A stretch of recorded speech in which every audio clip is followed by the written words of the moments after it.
missing someone. Love with all your heart. Missing someone. Love with heart.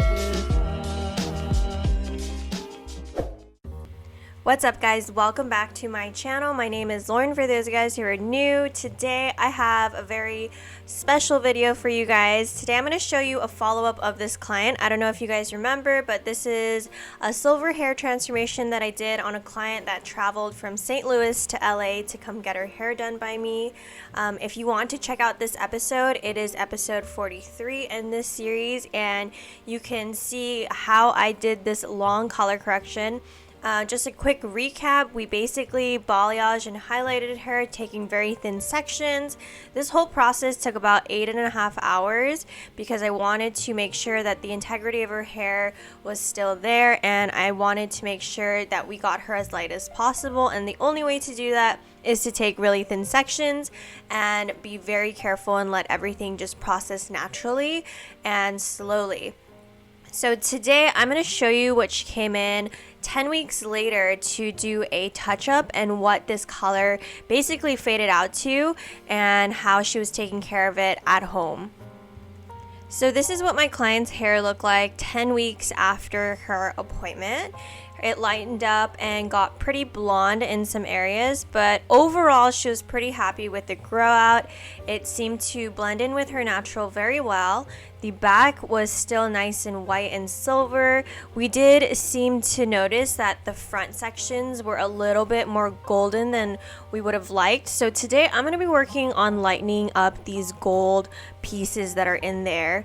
The reason why they just didn't lift last time is because I was just trying to take my time and be very careful, and it's better to do these type of projects and sessions rather than doing it all in one session to overkill the hair. I feel like doing it this way and her coming back in to just relighten these slightly golden pieces really helps save the health of her hair. And her hair got a little break from the lightening. It's been 10 weeks since we've lightened everything, and overall her hair feels pretty healthy, and she was maintaining the color with some Fanola purple shampoo. If you guys are familiar with Fanola purple shampoo, it's a very pigmented purple shampoo but can be super drying, so I always recommend to use like a really good hair mask after using it. But today I'm going to be lightening up those golden pieces, so I'm using some 6 volume, and when I use developer I don't really care to use the same brand of developer with my lightener. I just kind of use whatever I had, so I'm just using the Pulp Riot 6 volume, and I'm going to be mixing it up with some Blonde Me.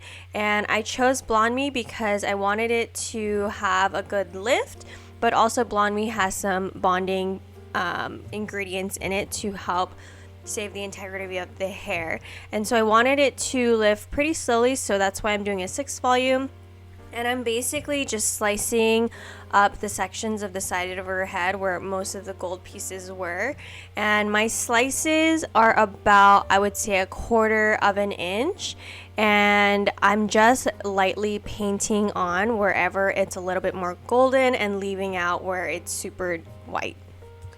Another helpful tip, even though I'm using the same developer throughout all of the sections here that I'm doing in the front, I tend to heavily saturate the areas that are a little bit more golden, and then if it's just like a little golden and almost white, I tend to just lightly saturate those areas. That way with your saturation you can control the amount of lift even though you're using the same developer.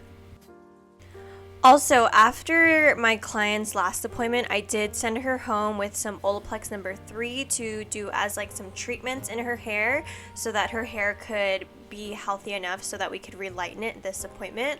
I always do that, especially for clients who are lifted to a level 9 and 10, to do some Olaplex, because it really does help strengthen the hair and make it stronger for the next appointment if you are planning to relighten the blonde. So as I go through the whole section on the top front, I just use 6 volume and the same lightener throughout the whole part. And then once I'm done foiling her, I do go back and I just like hand paint her hairline because she has she has like a white patch around right where she parts her hair. So I just kind of balayage to the white patch so it looks a little bit more natural. And we are only lightening where it's gold and we've already lightened it. We're not touching her roots at all because we kind of like the way that it's blending in with her roots. And essentially the end goal is to stop pretty much coloring her whole head. We just want something that will grow out very softly. Then once I was done foiling her, I probably let her sit and process for about like 20 to 30 minutes, but for sure every like 10 minutes I was going back, checking her foils and making sure that the integrity of her hair was still there and it felt good still, which it totally did. I felt like her hair was pretty strong considering all the lightening we've done and how light it already was. So I was definitely making sure that her hair was healthy throughout this whole process. So this was right before I rinsed her, but you can see the detail of the balayage hand painted pieces that I did around her hairline that kind of matched her natural white hair in the front. And honestly, this part made a huge difference in the end result that made it look super natural and tied the whole color together. And this was because we didn't really touch the root anywhere else. This was the only part where I kind of brought it up a little bit higher than what we did last time, and doing just like the money piece on a color like this made a huge difference, and I feel like in the future appointments that's probably what we'll be doing. So after I wash out all her foils, I did prep her hair with some Barcelona purple shampoo from Pulp Riot, and I like to use this as a pre-tone before I did her toner because the purple shampoo, it's very pigmented, so the pieces that are about a level 10 will definitely pick up and the shampoo will be able to tone it, and that also helps me visually see what needs to be actually toned with the toner and what is a level 10 and can be left out and be toned last. Because what I do when I do tone my client's hair is I'll tone the pieces that are a little bit warmer per se, like if they're a level 9 more so than a level 10, I tend to hit those pieces first and then hit the level 10s after. So for my client's toner formula, I am using the Pulp Riot Rapid Toners, and I love using these toners for any type of gray or silver tones because you can really customize these colors and they have a really good amount of pigment for any type of gray tone or silver tone that you need. So since we lightened up my client's hair today and she is lighter than before, I will be mixing up my toner formula to be a little bit more silver white than last time. And the reason being is because last time, since she had some golden in her hair and it wasn't as light as it is today, I had to add in a little bit more violet in her formula her last appointment to cancel out all that warmth. But since she's lighter this time, I was able to mix up a formula that is a bit lighter. So I basically did 2 parts of the silver toner to 1 part violet toner, and then I made the toner formula and mixed that with the 6 volume, and I mixed it 1 to 2 with the 6 volume.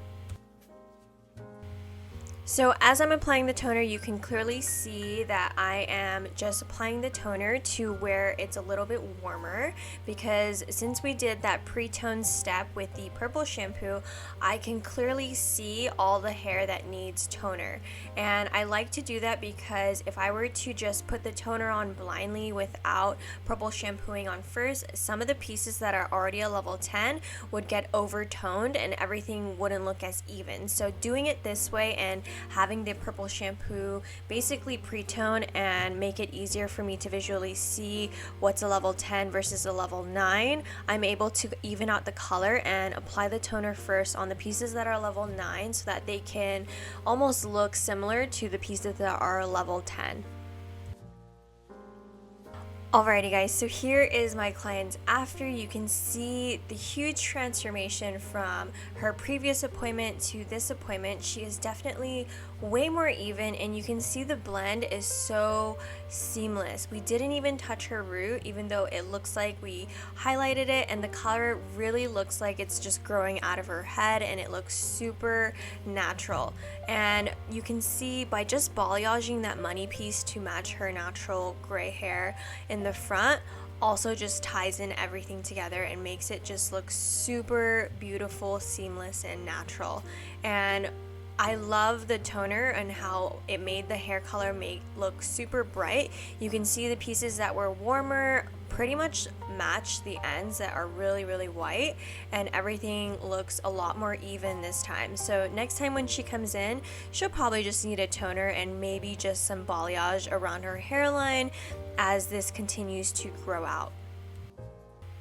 But that is it for today, guys. Thank you guys so much for watching and tuning into this week's episode. I hope this was fun to watch, and I hope you guys learned something new, and I will talk to you guys next week.